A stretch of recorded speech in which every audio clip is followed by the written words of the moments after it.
Emma thought she was calling her therapist's emergency line at 3 a.m. during the worst panic attack of her life. But when a gentle stranger's voice answered instead of Dr. Martinez, she almost hung up until he said the words that stopped her trembling hands. "I don't know who you are, but I can hear that you're in pain, and I'm not going anywhere until you're okay," beginning a connection that would save her sanity over the following months.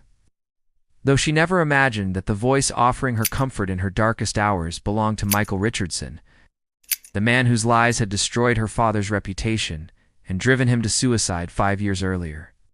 Emma Carson had been living with anxiety and depression since her father's death, struggling to rebuild her life after watching the man she admired most in the world crumble under the weight of false accusations that had destroyed his career. As a financial advisor, when a former client named Michael Richardson claimed that Emma's father had stolen his life savings through fraudulent investments, accusations that led to criminal charges, public humiliation, and eventually her father's decision to end his own life rather than continue fighting a battle he felt he could never win. The panic attacks had started immediately after the funeral and had only gotten worse over the years.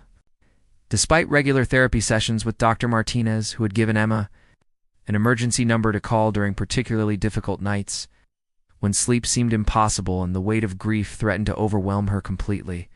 though Emma tried to avoid using the number because she didn't want to seem weak or needy to the one person who was trying to help her heal. On the night that would change everything, Emma's anxiety had escalated beyond anything she had experienced before, with her chest feeling like it was being crushed, while her breathing became so shallow and rapid that she feared she might pass out, prompting her to reach for her phone with shaking hands and dial what she thought was Dr. Martinez's emergency line, though her panic had caused her to transpose to digits in the number she had memorized, but apparently not as well as she thought. When a man's voice answered on the third ring, Emma's first instinct was to hang up, since she had obviously reached the wrong number, but something in his tone when he said hello made her hesitate, and when she stammered an apology about calling the wrong number, he immediately seemed to sense her distress and asked if she was okay, his voice carrying a warmth and genuine concern that caught her completely off guard. "I don't know who you are," the stranger continued, when Emma admitted she was having a panic attack, "but I can hear that you're in pain. I'm not going anywhere until you're okay," which made Emma start crying even harder. Because it had been so long since anyone had offered her unconditional support without expecting anything in return, and for reasons she couldn't explain, she found herself staying on the line instead of hanging up and trying the correct number. The stranger, who said she could call him Jay for the sake of conversation, spent the next 4 hours talking her through the panic attack, using breathing techniques and gentle conversation topics that gradually helped her heart rate return to normal, while his calm, patient voice became an anchor that kept her from drowning in the waves of anxiety that had been threatening to pull her under. Over the following months, Emma found herself calling Jay's number whenever the darkness became too overwhelming to handle alone, and their conversations evolved from crisis management into something deeper as they shared stories about their lives.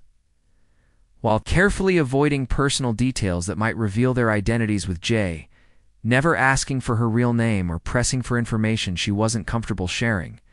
though his wisdom and empathy made her feel understood in ways that even her therapist couldn't match.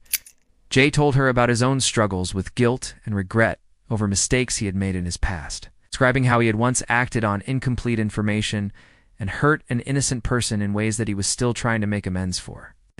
Though he was vague about the specifics, and Emma never pushed for details since their relationship was built on mutual respect for boundaries and the understanding that some wounds were too deep to discuss with strangers, no matter how trustworthy they seemed.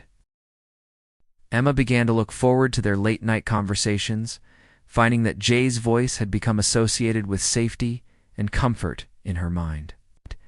And she started calling him not just during panic attacks, but whenever she needed someone to talk to about the challenges of rebuilding her life after losing the parent who had been her best friend and role model, though she never mentioned the circumstances of her father's death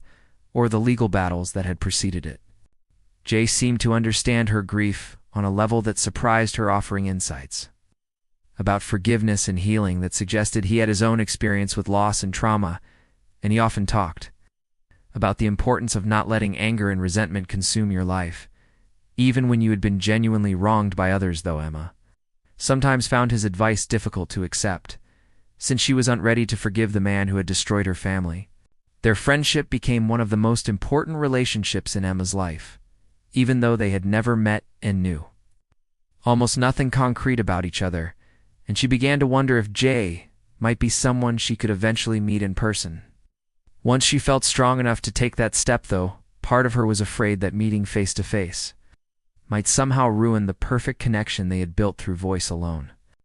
What Emma didn't know was that Jay was going through his own journey of healing and had been seeing a therapist to work through the guilt he carried about the false accusations he had made years earlier against a man who had died before Jay could apologize and make things right, and that his late-night conversations with Emma had become just as important to his recovery as they were to hers, though he had no idea that he was talking to the daughter of the man whose life he had inadvertently destroyed. Emma's progress in therapy accelerated during this period with Dr. Martinez, noting that she seemed more stable and hopeful than she had been since beginning treatment, though Emma was reluctant to explain that much of her improvement was due to her friendship with a stranger she had met through a wrong number, fearing that her therapist might think she was becoming too dependent on someone she didn't really know. The turning point came when Emma finally felt confident enough to start looking for work again. Having spent the years since her father's death working only sporadically due to her mental health struggles, and when she was offered a position at a nonprofit organization that helped families dealing with financial fraud, she saw it as an opportunity to turn her pain into purpose while honoring her father's memory by protecting others from the kind of destruction her family had experienced. Emma's first day at the nonprofit was going well until she walked into the conference room for a meeting with potential donors and saw a familiar face among the businessmen gathered around the table. Though it took her several seconds to place where she had seen him before, since the last time she had looked at his photograph was during the court proceedings 5 years earlier when Michael Richardson had testified against her father. The shock of seeing her family's destroyer sitting casually in a business, meeting apparently successful and thriving while her father was dead and buried, made Emma feel like she was going to be sick, but she forced herself to remain professional while her mind raced with questions about why he was there, and whether this encounter was some kind of cosmic coincidence or cruel joke.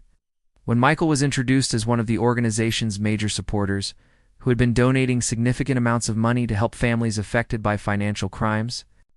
Emma felt a surge of rage at what seemed like the ultimate hypocrisy, though she managed to keep her emotions in check during the presentation,